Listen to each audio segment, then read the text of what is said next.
Hello everyone, my name is Liz Natalia Totong. My registration number 219112104. I'm class B. Di sini saya akan melakukan practicing interpreting.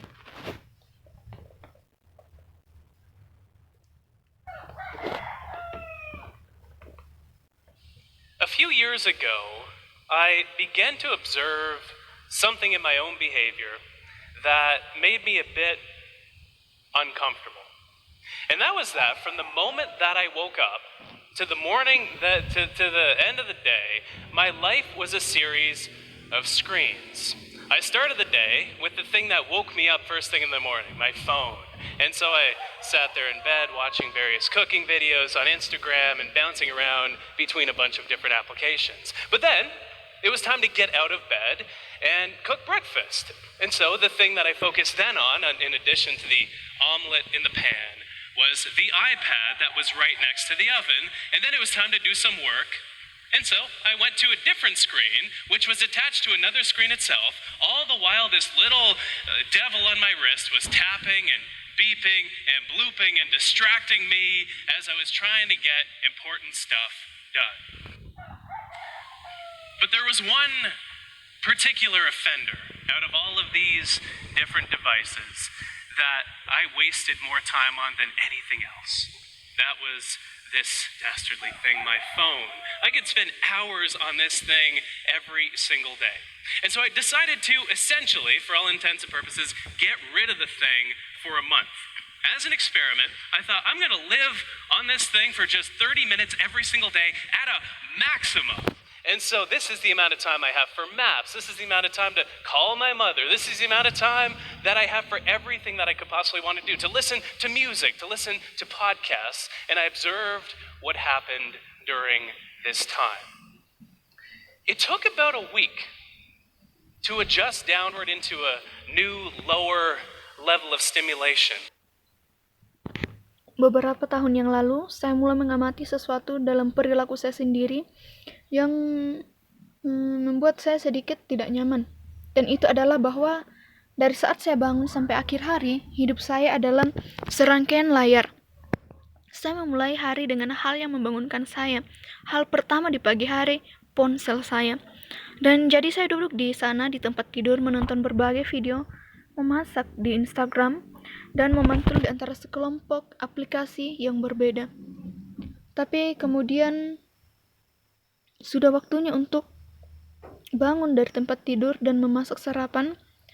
Dan jadi hal yang saya fokuskan kemudian selain telur dadar di wajan adalah iPad yang tepat di sebelah oven. Dan kemudian sudah waktunya untuk melakukan beberapa pekerjaan. Jadi saya pergi ke layar yang berbeda yang melekat pada layar lain itu sendiri. Sementara itu, iblis kecil di pergelangan tanganku ini mengetuk dan berbunyi bip. Dan menggangguku saat aku mencoba menyelesaikan hal-hal penting. Tapi ada satu pelanggar tertentu dari semua perangkat berbeda yang saya buang lebih banyak waktu daripada yang lain. Itu adalah hal pengecut ini, telepon saya. Saya bisa menghabiskan berjam-jam untuk hal ini setiap hari. Jadi saya memutuskan untuk pada dasarnya untuk semua maksud dan tujuan, singkirkan benda itu selama sebulan. Sebagai percobaan, saya berpikir saya akan hidup dengan hal ini hanya selama 30 menit setiap hari secara maksimal. Jadi ini adalah jumlah waktu yang saya miliki untuk peta. Ini adalah jumlah waktu untuk memanggil ibu saya. Ini adalah jumlah waktu yang saya miliki untuk segala sesuatu yang saya mungkin ingin lakukan. Untuk mendengarkan musik, untuk mendengarkan podcast. Dan saya mengamati apa yang terjadi selama waktu ini. Butuh waktu sekitar 1 minggu untuk menyesuaikan ke bawah ke tingkat stimulasi baru yang lebih rendah. But once I did, I noticed that 3 curious things began to happen. First, my attention span grew. It was like I could focus on things not effortlessly, but with much more ease than I could before this experiment started. In addition to this, though, as I was going about the world, and especially when my mind wandered a bit, I had more ideas that my mind arrived at. And on top of this, I had more plans and thoughts about the future. Getting rid of one simple device led to these three effects. Why? Noticing this a few years back led me on this long journey to get to the bottom of what it takes to focus in a world of distraction. I pored over hundreds of research papers from front to back. My office, I don't know if you've ever watched one of those crime shows where somebody's solving a murder, and so they have this big Bristol board and there's string attached to papers, attached to memos, attached to newspaper clippings. This is like what the state of my office was. I flew out to meet experts around the world who study focus. I conducted more experiments on myself until the point I had 25,000 words of research notes about why this is the case. How does technology influence our attention and our ability to focus? I want to start with the attention spans that we have. This is how we pay attention to the world around us and how much control we have over our focus. The research around this particular area is fascinating.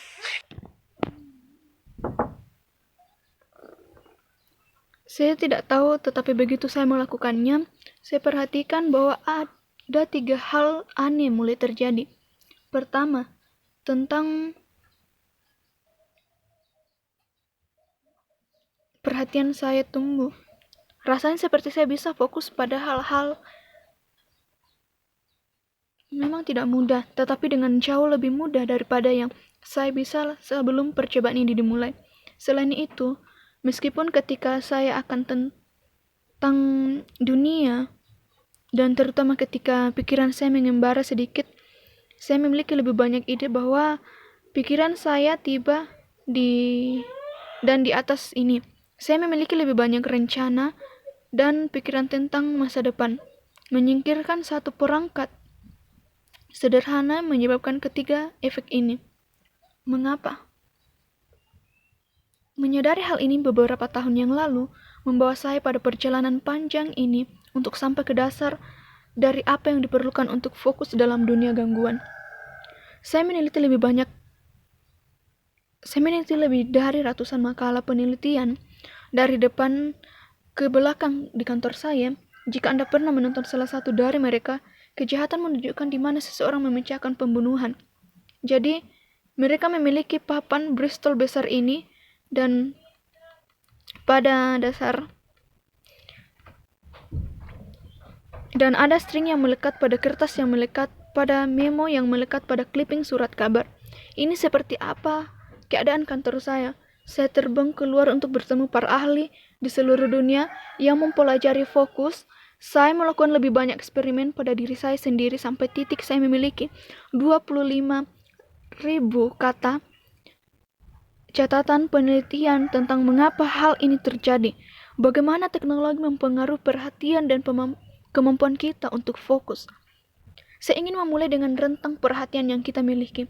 Ini adalah bagaimana kita memperhatikan dunia di sekitar kita dan beberapa banyak kontrol yang kita miliki atas fokus kita. Penelitian di sekitar area khusus ini sangat menarik. It turns out that when we two work in front of a computer, especially when our phone is nearby, we focus on one thing for just 40 seconds before we switch to doing something else. And when we have things like Slack open as we're doing some work, this lowers to 35 seconds.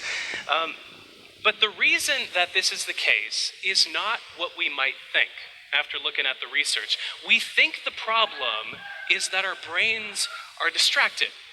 But after looking at the research, this is what I've come to know as a symptom for the deeper problem, which runs much more deeply. It's the root cause of this distraction. It's not that we're distracted, it's that our brains are overstimulated. It's that we crave distraction in the first place. Our brains love these tiny little nuggets of information and social media and email and these things that we do over the course of the day. There's even a mechanism in our mind called the novelty bias, by which our mind rewards us with a hit of dopamine, one of those wonderful pleasure chemicals, the same one that we get when we eat and order a whole medium pizza from Domino's, the same one that we get when we make love. We get that same stimulation when we check Facebook. We get this dopamine coursing through our mind, and so we not only crave distraction, but our mind rewards us for seeking out and finding distraction in the first place.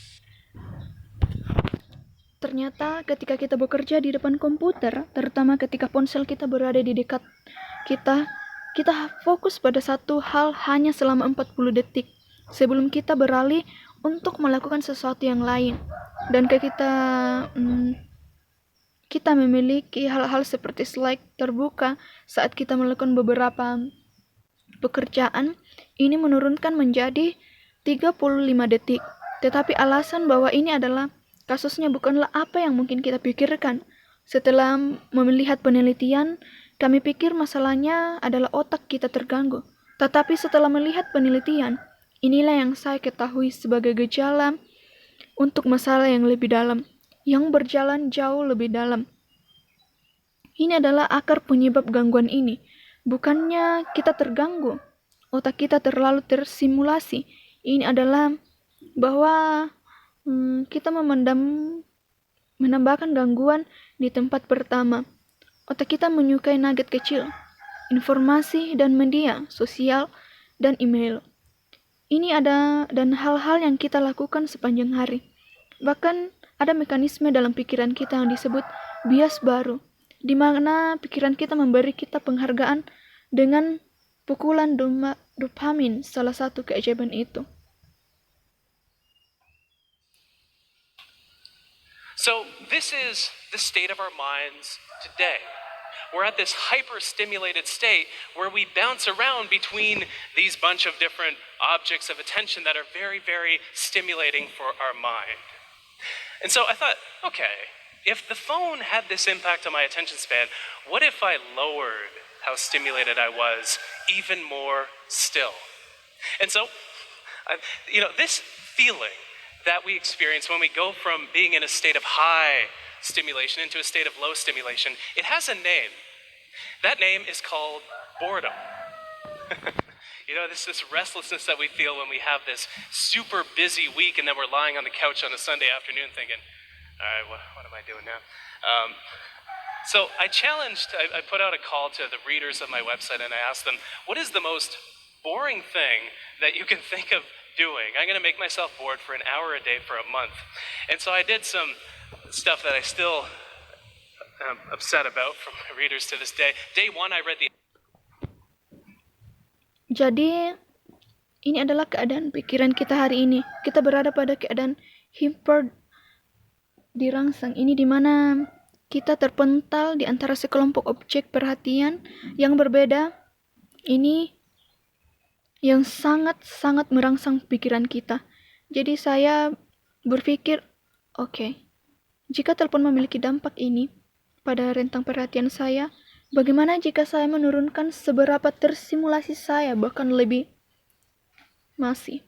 Jadi, Anda tahu, perasaan yang kita alami ketika kita pergi dari berada dalam keadaan stimulasi tinggi ke dalam keadaan stimulasi rendah. Ia memiliki nama itu disebut kebosanan. Anda tahu, kegelisahan yang kita rasakan ketika kita memiliki minggu yang sangat sibuk dan kemudian kita terbaring di sofa pada hari Minggu sore berpikir, oh baiklah, apa yang saya lakukan sekarang? Jadi saya mengeluarkan panggilan kepada pembaca situs web saya dan saya bertanya kepada mereka, apa hal yang paling membosankan yang dapat Anda pikirkan? Saya akan membuat diri saya bosan selama 1 jam sehari, selama sebulan. Jadi saya melakukan beberapa hal yang masih saya kesal dari pembaca saya sampai hari ini. iTunes terms and conditions for 1 hour. It's actually shorter and more readable than you might think. Day 4, I waited on hold with Air Canada's baggage claims department. It's very easy. This is the trick. If you want to make yourself bored, don't call the reservations department. Call the baggage claim people, because you're going to wait for hours if you ever get through it all. Day 19, I counted all the zeros that I could in the first 10,000 digits of pi. Day 24, I watched the clock. Tick, tick, for 1 hour. And 27 other activities this month. Jeez. I still think back. But curiously, I noticed the exact same effects as I did during the smartphone experiment. It took about a week for my mind to adjust downward into a newer, lower level of stimulation. And this maps curiously on top of research that shows that it takes our mind about 8 days to fully calm down and rest, like when we're on vacation as an example. Our vacations need to be longer than they are today. But I also noticed that my attention span expanded. I was able to focus even more effortlessly because I wasn't surrounded by fewer distractions, but my mind was so much less stimulated that it did not seek the distraction in the first place. But the fun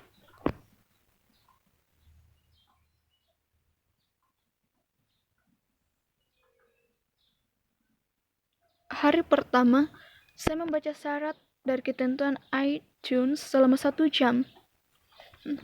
Ini sebenarnya lebih pendek dan lebih mudah dibaca daripada yang Anda kira. Hari keempat, saya menunggu ditahan dengan Departemen Klaim Bagasi. Saya menunggu ditahan dengan Air Canada. Ini sangat mudah. Ini adalah triknya. Jika Anda ingin membuat diri Anda bosan, jangan hubungi Departemen Reservasi. Hubungi orang-orang klaim bagasi karena Anda akan menunggu berjam-jam. Jika Anda pernah melewatinya sama sekali, hari ke-19, saya menghitung semua angka nol yang saya bisa dalam 10.000 digit pertama. Hari ke-24, saya menonton tanda centang selama 1 jam dan 27 kegiatan lainnya bulan ini. Astaga. Aku masih berpikir kembali, tapi anehnya saya melihat efek yang sama persis seperti yang saya lakukan selama percobaan smartphone. Butuh waktu sekitar minggu bagi pikiran saya untuk menyelesaikan diri ke bawah menjadi tingkat simulasi yang lebih baru dan lebih rendah. Dan peta ini, anehnya, di atas penelitian yang menunjukkan bahwa dibutuhkan pikiran kita sekitar 8 hari untuk sepenuhnya tenang dan beristirahat, seperti ketika kita sedang berlibur. Sebagai contoh, liburan kita harus lebih lama dari sekarang. Tetapi saya juga memperhatikan bahwa rentang perhatian saya diperluas. Saya bisa fokus lebih mudah karena saya tidak dikelilingi oleh lebih sedikit gangguan. Tetapi pikiran saya jauh lebih sedikit tersimulasi sehingga tidak mencari gangguan di tempat pertama. Part were these ideas and plans that struck me that didn't before. And the reason that this is the case is because my mind had a chance to wander more often.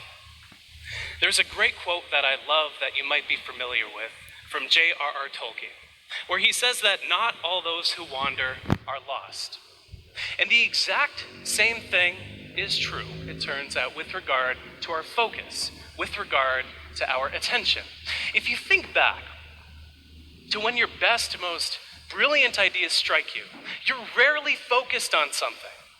Maybe this morning you were taking a shower, or maybe some morning in the past, and then your mind had a chance to connect several of the constellations of ideas that were swirling around in your mind to create an idea that would never have materialized otherwise if you were focused on something else, on your phone, for example.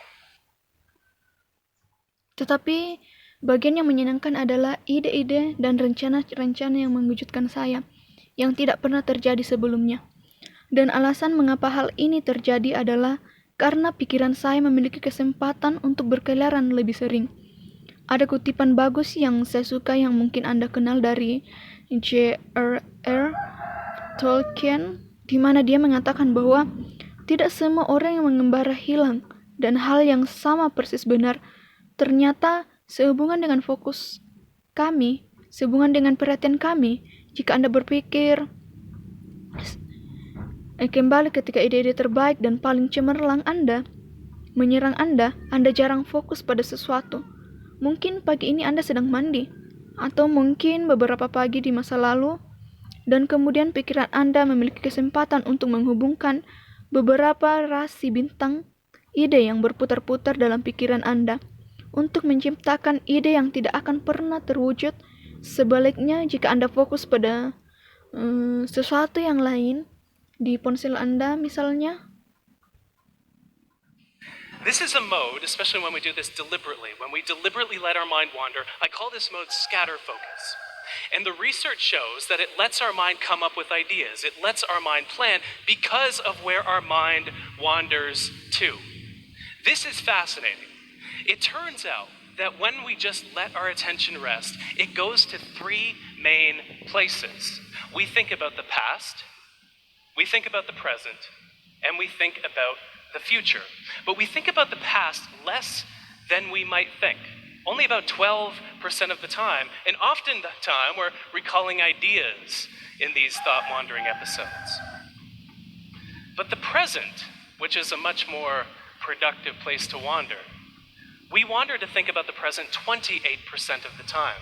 And so this is, it's something as simple as you're typing up an email and you can't find a way to phrase something because it's very delicate, maybe it's political. You go and walk to another room, you go to another room of the house, of the office, and the solution hits you because your mind had a chance to approach it and prod at that problem from different directions. Ini adalah mode, terutama ketika kita melakukan ini dengan sengaja, ketika kita dengan sengaja membiarkan pikiran kita mengembara. Saya menyebut mode ini scatter focus, dan penelitian menunjukkan bahwa itu memungkinkan pikiran kita datang dengan ide-ide. Itu memungkinkan pikiran kita merencanakan, karena di mana pikiran kita mengembara ke inti. Ini menarik. Ternyata ketika kita hanya membiarkan perhatian kita beristirahat, itu pergi ke 3 tempat utama. Kita berpikir tentang masa lalu, kita berpikir tentang saat ini, dan kita berpikir tentang masa depan. Tapi kita berpikir tentang masa lalu kurang dari yang kita pikirkan, hanya sekitar 12% dari waktu. Dan sering kita mengingat ide-ide dalam episode pemikiran mengembara ini, tetapi masa kini yang merupakan tempat yang jauh lebih produktif untuk mengembara. Kita mengembara untuk memikirkan 28% masa kini, dan ini Anda tahu sesuatu yang sederhana seperti Anda mengetik email, Anda tidak dapat menemukan cara untuk mengungkapkan sesuatu karena sangat halus. Mungkin itu politis. Anda pergi dan berjalan ke ruang lain di rumah, kantor, dan solusinya memukul Anda karena masalah Anda. But here's the thing. Our minds wander to think about the future more than the past and the present combined. Whenever our mind is wandering, we think about the future 48% of the time. This is why when we're taking a shower, we plan out our entire day, even though it hasn't started yet. This is called our mind's prospective bias, and it occurs when our mind wanders. If you're good with math, or maths, I should say, not in Canada anymore, these numbers don't add up to 100. It's because the rest of the time our mind is dull, it's blank, or it doesn't have an idea inside of it that is rooted in time. But whatever it is for you that lets your mind wander, something that's simple, something that doesn't consume your full attention. Mine happens to be something that is not necessarily stereotypic of my age and gender demographic, but I love to knit. Knitting is one of my favorite hobbies. I knit in planes, I knit on trains, I knit in hotel rooms. I was knitting in the hotel room before this event today because it helps calm you down, it helps settle your nerves. And I come up with so many ideas when I knit. I have a notepad next to me. But whatever it is for you, it might be taking that extra long shower. It might be taking a bath, upgrading your shower to a bath so you can soak not just with your body but with your ideas as well. Tapi inilah masalahnya. Pikiran kita mengembara untuk memikirkan masa depan lebih dari masa lalu dan sekarang digabungkan. Setiap kali pikiran kita mengembara, kita berpikir tentang masa depan 48% dari waktu.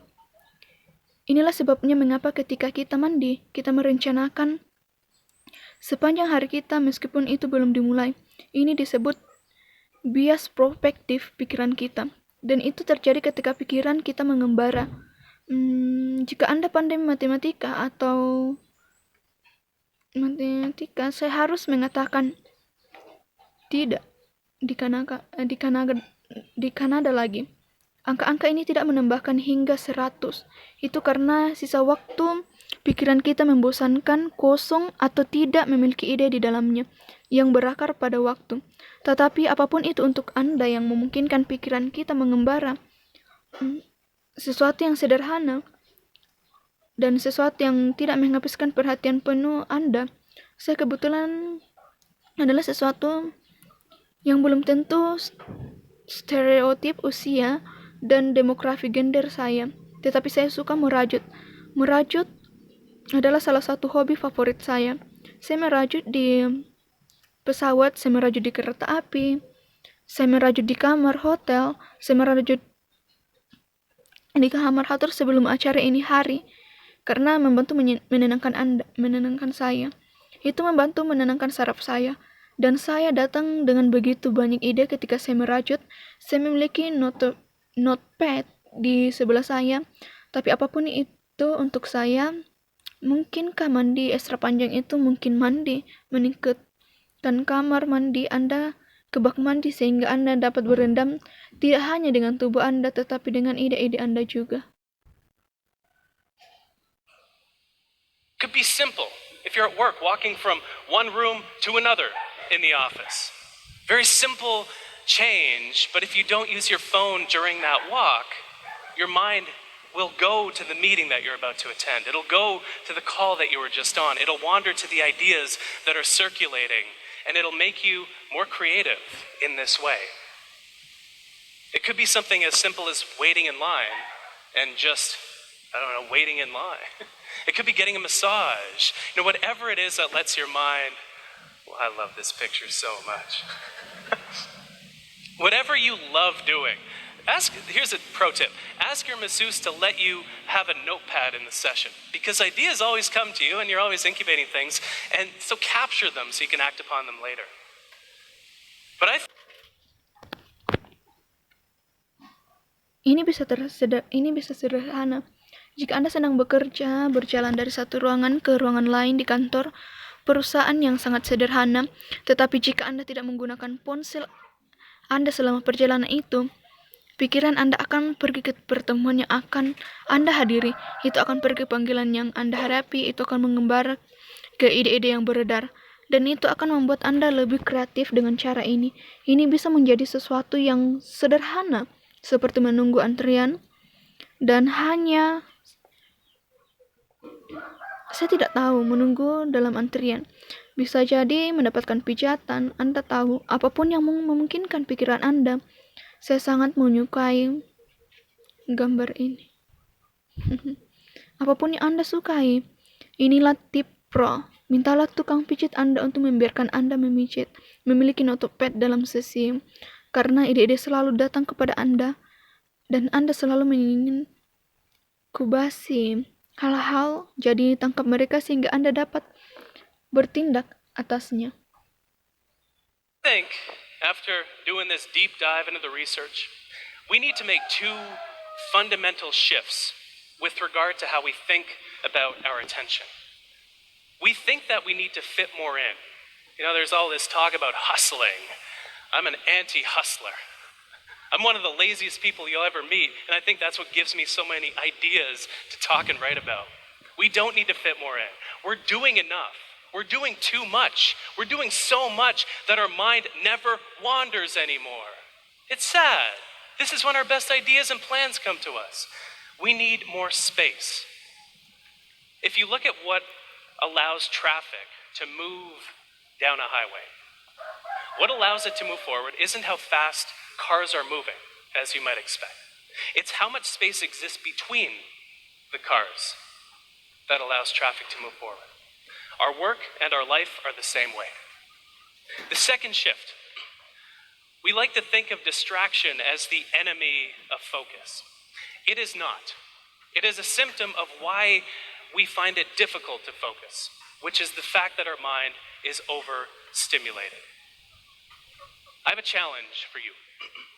It's a 2-week challenge, but it's a challenge to make your mind a bit less stimulated and simply notice. Tapi saya pikir setelah melakukan penyelaman mendalam ini dan ke dalam penelitian, kita perlu membuat 2 perubahan mendasar sehubungan dengan bagaimana kita berpikir tentang perhatian kita.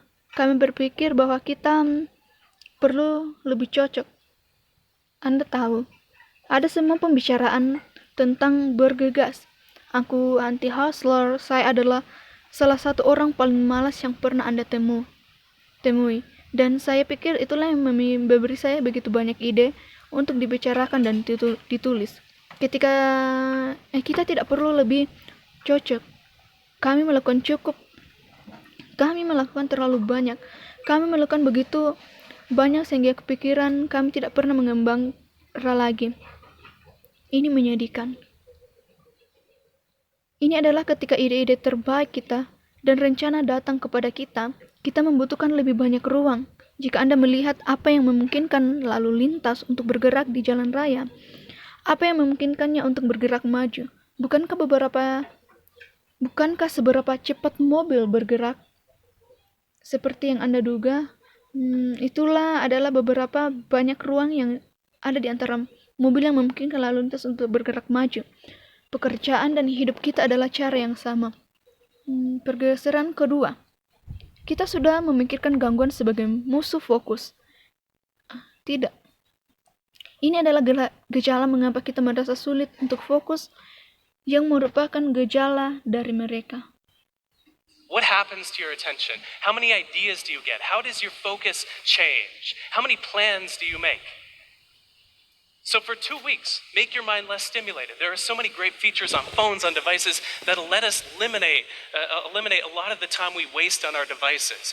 Use those features, not only to become aware of how you spend your time, but how you can spend less so you have more ideas. Have a disconnection ritual every evening. One of my favorite daily rituals, I disconnect from the internet completely from 8 p.m. to 8 a.m. My fiance and I, we have a weekly disconnection ritual, a technology Sabbath every Sunday, so we can disconnect from the digital world and reconnect with the physical world, the real, actual world. Rediscover boredom. You don't have to do it for an hour. Please don't call Air Canada. It's just a world of hell. But rediscover boredom just for a few minutes. Lay on the couch, and where does your mind go? And scatter your attention. You'll find some remarkably fruitful things in that attentional zone. If there's one thing that I have found to be true after doing this deep dive into this world on how we focus, it's that the state of our attention is what determines the state of our lives. If we're distracted in each moment, those moments of distraction and overstimulation build up and accumulate to create a life that feels more distracted and overwhelming, like we don't have a clear direction. But when we become less stimulated, when we make our mind more calm, we get the benefits of added productivity and focus and ideas and creativity, but we also live a better life because of it. Thank you so much. Apa yang terjadi dengan perhatian Anda? Berapa banyak ide yang Anda dapatkan? Bagaimana fokus Anda berubah? Berapa banyak rencana yang Anda buat?